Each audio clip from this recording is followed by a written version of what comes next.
C'est l'heure du conte. C'est l'heure du conte. C'est l'heure du conte. C'était une époque terrible. Une époque où la maladie emportait tout le monde. Les cadavres jonchaient les rues et chacun restait enfermé chez lui. On avait l'impression qu'on s'en sortirait jamais et que le monde ne reviendrait jamais à la normale. Et c'est là qu'un homme qui venait d'avoir un fils a décidé de prendre la route pour lui trouver un parrain. Parce que il voulait quand même avoir de l'espoir, il voulait quand même que son fils puisse grandir, mais il se disait que ça ne serait possible que si il avait le meilleur parrain de l'univers. Il est parti, il a pris ses affaires dans le froid d'un hiver qui semblait jamais finir. Et là, le premier qu'il a croisé, c'était un homme barbu, habillé de blanc, sur le bord de la route. Il lui a demandé qui il était, et l'autre lui a répondu « Je suis le bon Dieu. J'ai créé toutes choses et je sais que tu cherches un parrain pour ton fils et je suis prêt à le devenir. » Ah non, c'est pas possible. C'est pas possible, tu peux pas être le parrain de mon fils. Toi, tu rends les riches toujours plus riches, les pauvres toujours plus pauvres. Tu nous envoies la maladie, tu nous guéris pas. Non, c'est hors de question. Pars, va-t'en, je veux pas te voir. Et le bon Dieu est parti. L'homme a continué son chemin. Et un peu plus loin, il a entendu le vent siffler dans les arbres. Le vent a pris une espèce de forme humaine, comme un espèce de spectre.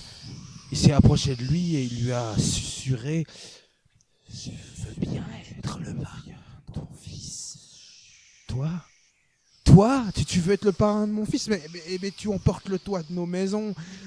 La même chose, les pauvres, nos maisons, à chaque fois que tu souffles, elles sont brinque-ballées, détruites, fracassées, alors que les châteaux des riches, eux, ils restent en place. Moi, je veux pas que le parrain de mon fils, ce soit quelqu'un qui soit aussi injuste que toi et l'autre, là, le bon Dieu. Non, c'est hors de question. Pars, je veux plus te voir. Le vent est parti. L'homme a continué sa route et un peu plus loin, il a vu à côté d'une vieille ferme abandonnée une silhouette noire, grande mais très maigre. On voyait pas son visage sous son énorme capuchon. Qui êtes-vous ? Moi, je suis la mort. Oh, mais toi, tu es juste. Tu nous emportes tous. Tu emportes les petits, les grands, les vieux, les riches. Tu n'oublies jamais personne. Est-ce que tu voudrais bien être le parrain de mon fils ? D'accord, mais à une condition. Qu'il fasse exactement ce que je lui demande sans me désobéir. Et la première chose que je demande, c'est qu'il soit médecin. Quand il sera adulte, quand il sera formé, quand il saura soigner les gens, je reviendrai le voir. Et l'homme est parti. Un peu choqué par cette rencontre, mais heureux d'avoir trouvé pour son fils un parrain qui soit à la fois puissant et juste. Le jeune homme a grandi. Il est devenu adulte. Il est allé à la ville pour faire des études de médecine, parce qu'entre-temps, la maladie était partie. Elle ne part jamais vraiment, mais disons qu'elle s'était calmée un peu. Et la mort, son parrain, est venu lui rendre visite. Mon filleul, je vais t'expliquer ce que je peux faire pour toi. Si tu écoutes scrupuleusement ce que je te dis, et que tu ne me trompes jamais, alors tu seras reconnu partout comme un des meilleurs médecins qui ait jamais vécu. À chaque fois que tu iras au chevet d'un malade, tu regarderas où je me trouve.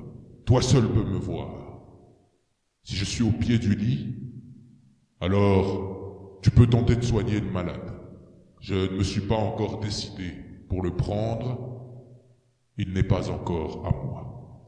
Mais si je suis près de sa tête, alors là, ça ne sert à rien de t'acharner. C'est trop tard. Son heure est venue. Le jeune homme a scrupuleusement respecté cela. Il est devenu un médecin reconnu dans tout le royaume parce que quand quelqu'un était condamné, il n'essayait même pas de perdre son temps à le soigner. Et quand il savait que quelqu'un pouvait être guéri, il les guérissait toujours. Il est devenu tellement connu que quand le roi est tombé vraiment très malade, il l'a fait venir à son chevet. Et il lui a dit « Je te donnerai tout ce que tu voudras pour que tu mettes un terme à la maladie qui semble me condamner. » Le jeune homme voyait bien que la mort se situait près de sa tête. Alors il lui a dit « Roi, mais roi, je suis désolé, j'ai beau être compétent dans mon art, je ne peux rien faire pour vous. Il faut faire vos prières et mettre vos affaires en ordre. C'est tout ce que je peux vous dire. » Alors le roi qui était terrifié par la mort, comme tellement de ces gens qui se terrent chez eux quand il y a la maladie, lui a dit « Je te donnerai tout ce que tu veux. Tu pourras épouser ma fille chérie que je promettais à un empereur.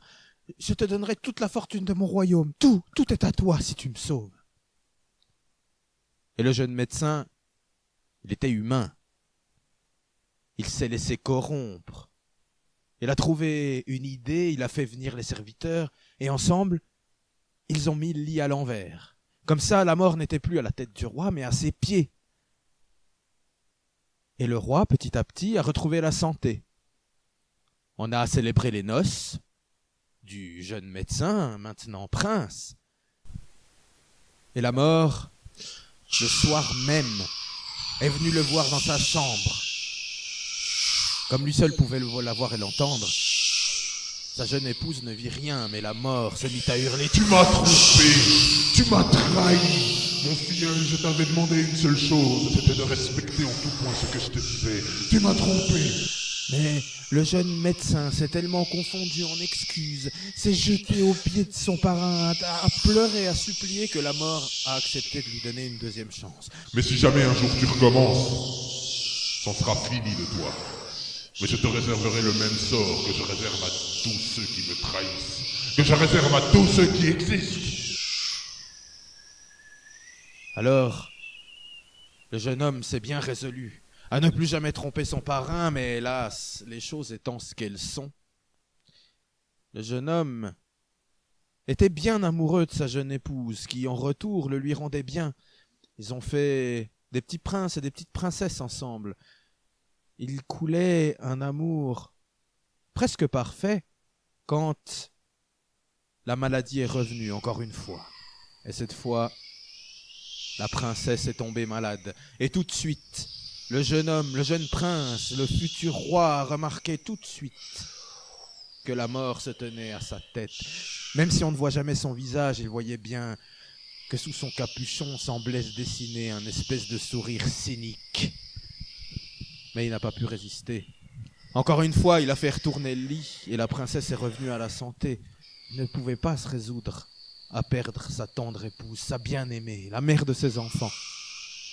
À peine avait-il retourné le lit que la princesse a retrouvé la santé, que la porte s'est ouverte dans un grand fracas et que la mort, de ses mains squelettiques et froides, a pris les bras du jeune homme et a commencé à l'emmener à une vitesse surnaturelle à travers la plaine, la morne plaine d'hiver, à travers les taillis, les futaies, les ronces, et à une vitesse vertigineuse. Il était griffé, déchiré partout. Il traversait le pays à une vitesse phénoménale en raclant le sol, encore et encore et encore, jusqu'à ce que tout s'arrête. Jusqu'à ce qu'il soit jeté sur une plateforme de pierre, depuis laquelle il pouvait voir tout près l'entrée d'une grotte gigantesque. Tu vois, c'est là que se trouve la vie des hommes. Et la mort lui a montré l'entrée de la grotte. À l'intérieur de la grotte, il y avait une multitude de chandelles, de toutes les tailles, des grosses chandelles toutes neuves, et des petites chandelles en train de s'éteindre. Les grandes chandelles, ce sont les chandelles de ceux qui viennent de naître. Leur vie est encore longue. Les petites chandelles qui vont s'éteindre, ce sont celles des personnes âgées ou des mourants qui n'en ont plus pour longtemps. Et regarde là-bas, ça, c'est la tienne. Et la mort lui a montré une petite chandelle vacillante. Il ne restait presque plus de cire. Elle était presque déjà éteinte. Oh mon Dieu, mon parrain, tout ce que j'ai fait, je ne pensais pas que mon heure était arrivée si tôt. Tu m'as trompé. Je sais, je suis désolé. Avant de me faire emporter, est-ce que je peux voir cette caverne? Elle me semble être une vision de rêve pour moi. Laisse-moi la visiter avant que je doive m'en aller pour toujours. Alors la mort l'a emmené à l'entrée de la grotte. Et pendant qu'elle lui montrait tous les mystères qui se cachaient là, il a discrètement arraché du mur une grande chandelle, celle d'un nouveau-né, qu'il s'apprêtait à mettre à la place de la sienne pour s'octroyer une longue vie, quand la mort, d'un coup sec, s'est penchée et a soufflé sur la chandelle. Le jeune homme s'est écroulé, mort.